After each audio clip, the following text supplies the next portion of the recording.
Hello and welcome. You're watching India Global. I'm Gaurie, Dwivedi. Over the course of the next 30 minutes, we'll get you all the stories that matter to the global Indian. But first up, as always, we start with headlines.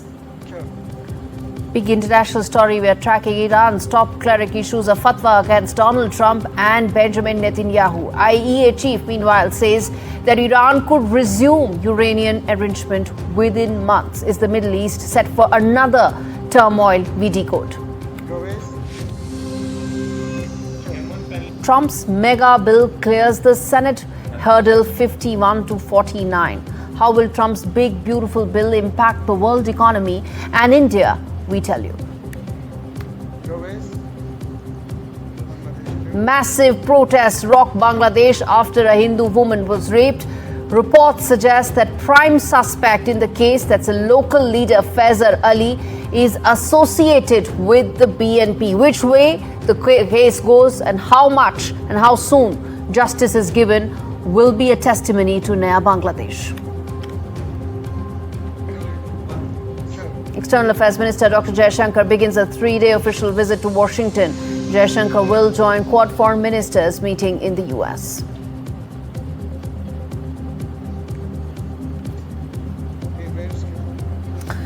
And Europe boils in summer as heat wave warms the continent. Europeans are now bracing for the first heat wave of the northern hemisphere.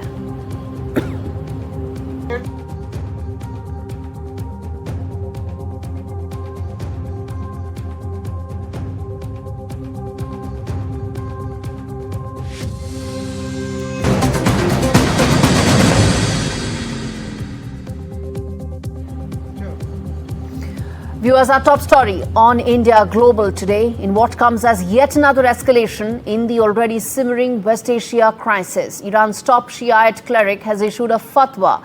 Now, what is that? It's a religious decree against US President Donald Trump and Israeli Prime Minister Benjamin Netanyahu, saying that they are enemies of God. And the decrees are from the Grand Ayatollah, who's called on Muslims across the world to now target these two leaders, unite and bring down the American and Israeli leadership for threatening the Islamic Republic. Now, meanwhile, this comes at a time when there are questions that are being raised about whether or not the Iranian nuclear program has been set back or not. The watchdog says, the United Nations nuclear watchdog says that Iran could produce enriched uranium within months, contradicting what Donald Trump's assertion was that Tehran's nuclear program has been obliterated. There are intel reports as well suggesting that damage has been done, but not enough to set the program back by a decade. Now, these remarks echoed an earlier intel assessment, and what this means is that the Middle East could be set for yet another turmoil. Parallelly, there are political climate and political atmosphere in Iran that suggests willingness to escalate this possible confrontation, and parallelly on the other end you have actual ground situation indicating that the Iranian nuclear program, quote unquote, has not been obliterated. We decode this, but first up, as always, we get you the big questions, viewers. The big questions that are staring us at this entire crisis. First up, is there yet another possibility of an escalation in the region in the backdrop of what I said, the political crisis in Iran primed for a potential conflict, and on-ground situation being that the Iranian nuclear program hasn't been obliterated. Second, will the US strike Iran again? The objective was Iranian nuclear program. If it hasn't been completely dismantled, will that make a case for another strike? Third question, will this lead to more religious violence? Because that's what the cleric's entire fatwa is all about. And lastly, will this force the Arab nations to pick a side in this entire issue? Because remember, they are siding with Iran on the ideological aspect, but they're also deep with America in terms of security and strategic alliance. Let's get in Shobhita Chaudhary for more on this. She's a founder of the Middle East Insight platform, Middle East analyst. She is. And Shobhita, the questions that come to mind is first and foremost, is the possibility of another conflict, another confrontation in the Middle East looking very real in the backdrop of two of the simultaneous developments we pointed out? First of all, thank you for calling me.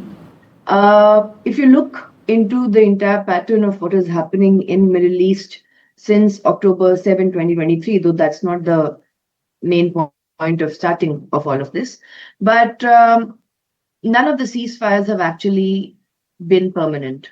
If you talk about Israel Hamas ceasefire, or you talk about Israel Hezbollah ceasefire, they have not been permanent. The military industrial complex does not want any ceasefire to be permanent.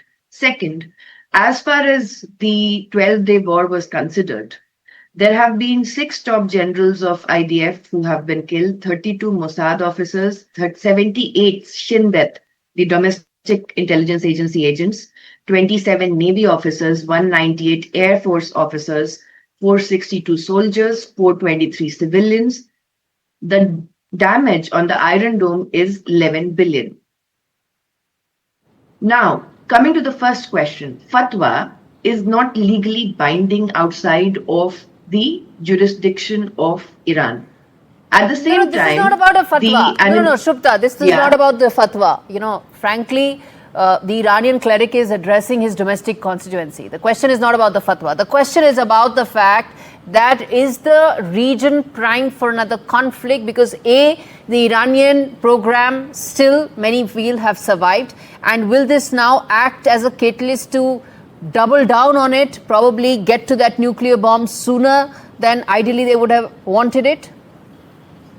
The first point is that the US attack that took place on 21st, 22nd of June, that attacked Fordo, Isfahan, Natanz, the damage of that and the extent of it is classified. Second, before the Israeli strike, Iran had stated to International Atomic Energy Agency that it had almost starting a new enrichment facility, which was not Isfahan, Fordo, or Natanz. Before that, Israel striked.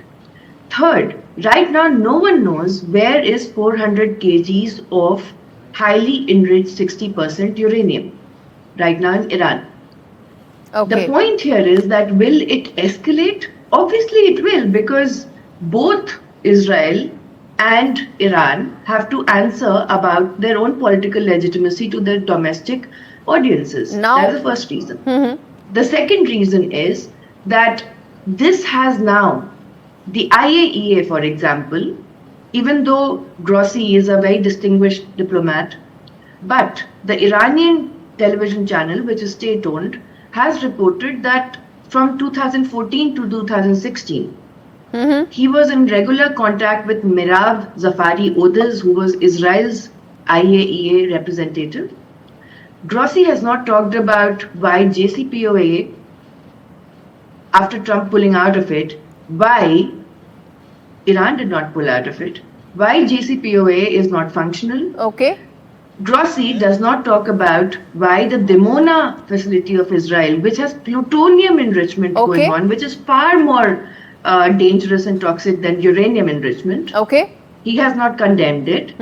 Gaurie has not even asked about the regular or given any kind of answer about what kind of checks does US or European Union countries with nuclear arsenal have. Shubhta, I'm running out of time, but a quick 30 seconds, which is the reason why I was talking about fatwa, and I still feel it's important, is because, this is also a call for religious violence. That is what I want to ask from you very quickly. Do you think that's what it's going to lead to? There was a Salman Rushdie fatwa as well, and 30 years later, you did see that attack happening. So here as well, do you think it's likely to have that impact, whether it is Americans, whether it's Jews in third countries around the world? Yes, it will. Non-state actors, it's going to cause massive religious hatred and violence, even though it's not legally binding. But at the same time, do remember that the kind of, the point of starting off the acrimony against the IDF or Israeli state or Netanyahu is not just Iran. All over the world, it's Gaza. So that would be, Netanyahu has made Jews a lot more unsafer. And there were 2 diplomats who were assassinated in broad daylight just a couple of weeks back. Yes. There was the case of Daniel Pearl. No one was able to save him.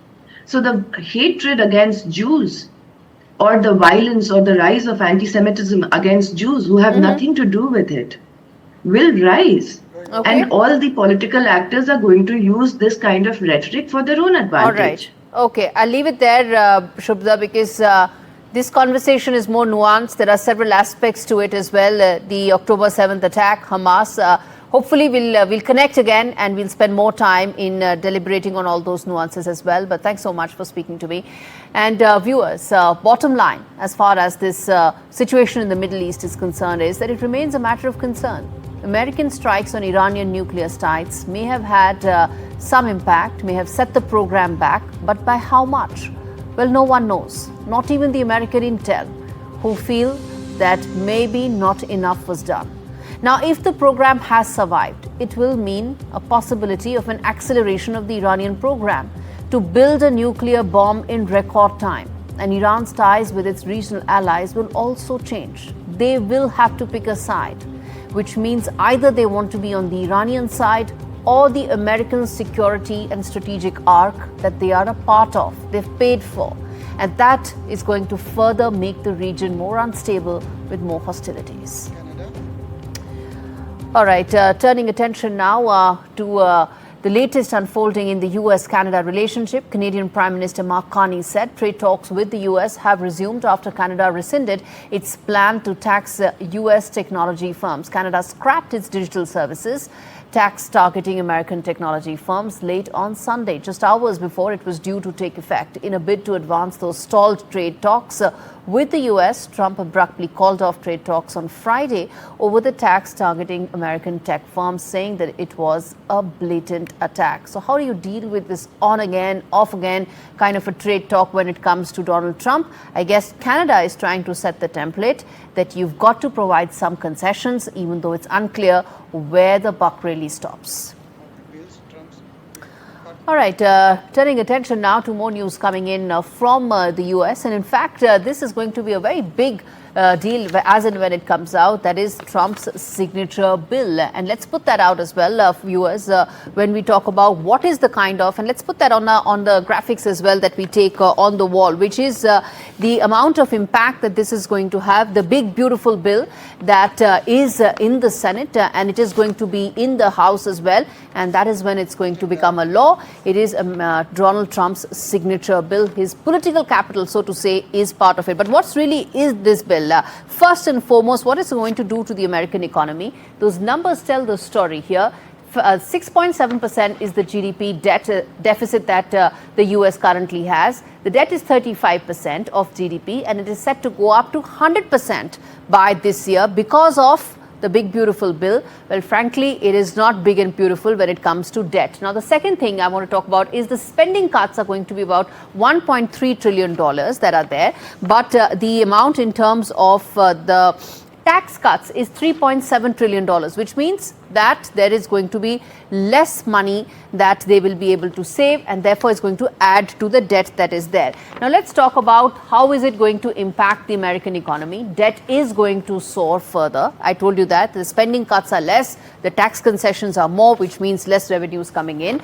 Growth is likely to go down from 2.5% last year to about 1.5% this year. Now, and that will have a sizable impact on the world economy as well. And that's the second thing I want to put out. What's the impact on the world economy?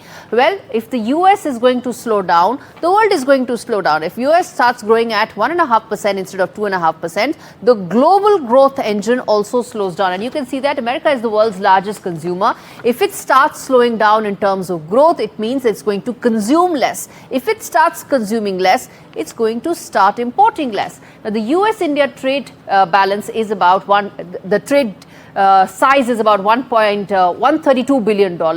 This is where we run a trade surplus. We export more than what we import, which means that America consumes more of our products.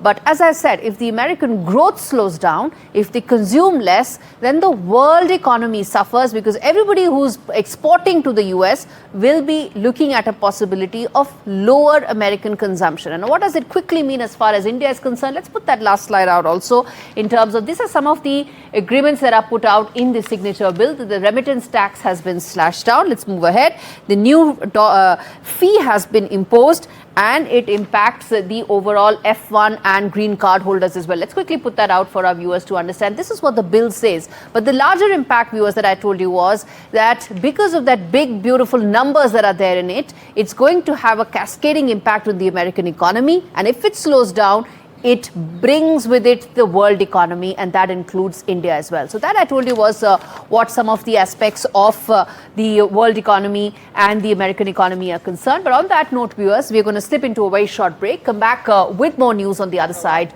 of India Global. Stay with us. We come back and talk more on Bangladesh.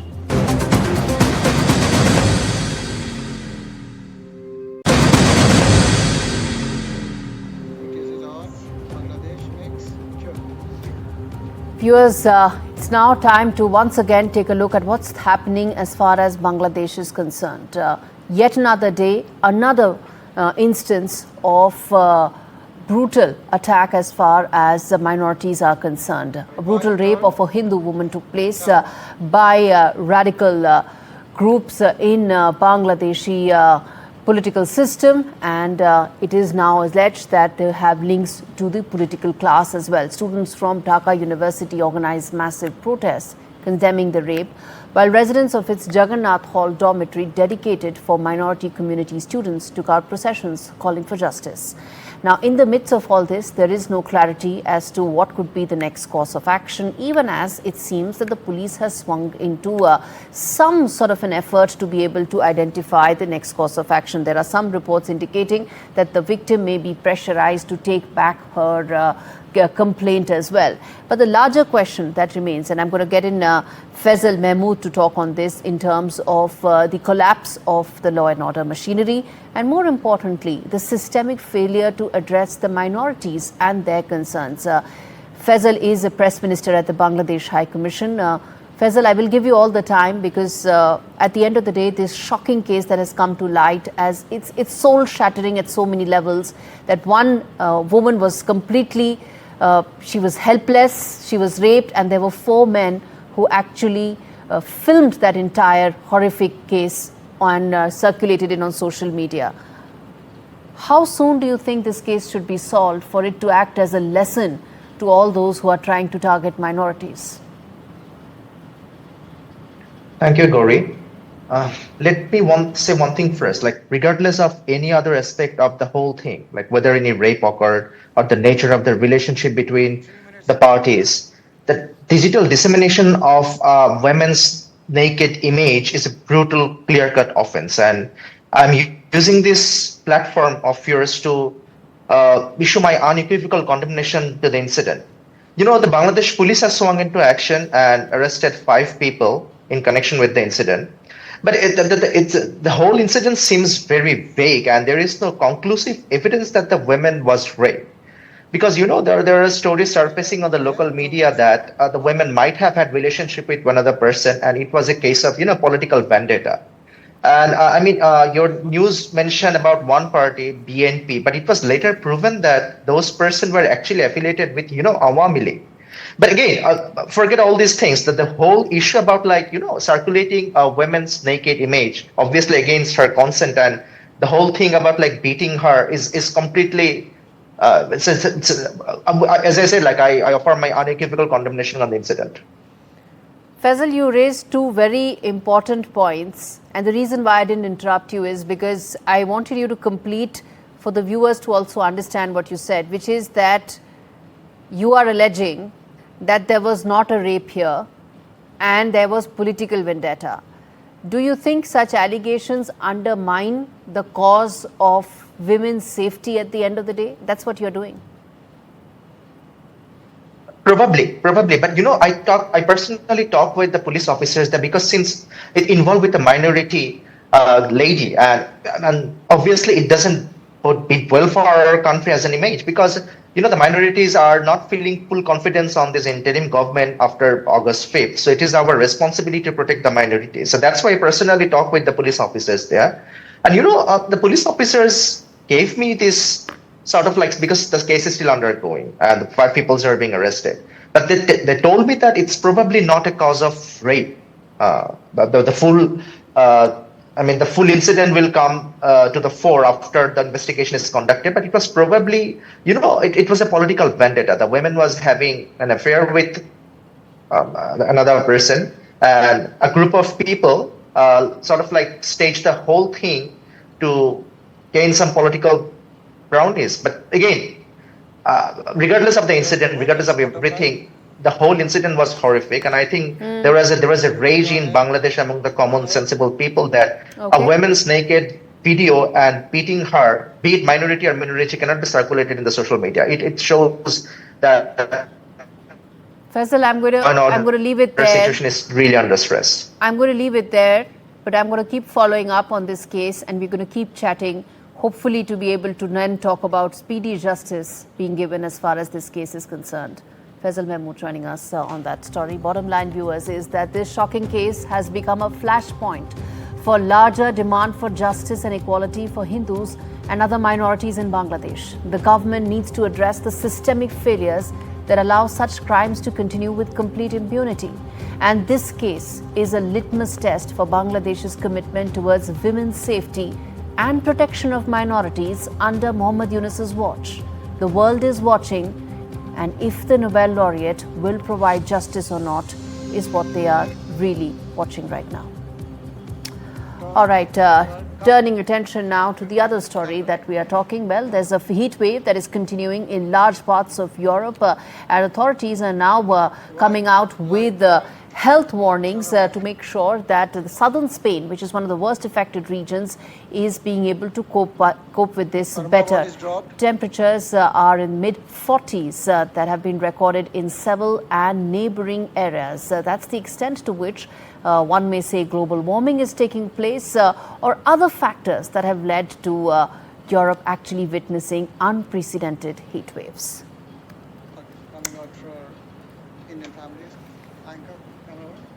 All right, viewers, as we wrap things up, we leave you with what is a very heartwarming story of, well, what if home was not just a place on the map, but the entire world? An Indian family of 3 is providing and proving that a life of adventure is indeed possible. Their incredible journey has wowed online users. Meet Gaurav Gautam, a retired Navy officer, his wife, Vedehi Chitnavis, a former media professional, and their daughter, Kaya. Together, they decided to leave behind the conventional lifestyle, embrace the open seas, and after nearly selling everything they own, they now live full-time on their Diana Vancouver 42-foot solar-powered sailboat, Riva. Take a look.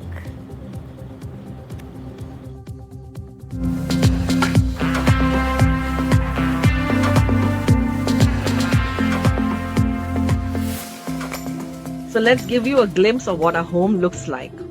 She's a 42-foot ocean-going sailboat called Riva. As we step inside, we enter the largest living space, the salon. The space is our living room, library, and dining area. Let me take you outside and see what's there. These are our neighbors.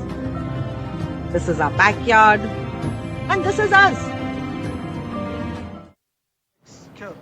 All right, viewers. Who wouldn't want that life of adventure? With that, it's a wrap on this edition of India Global. Thanks so very much for watching.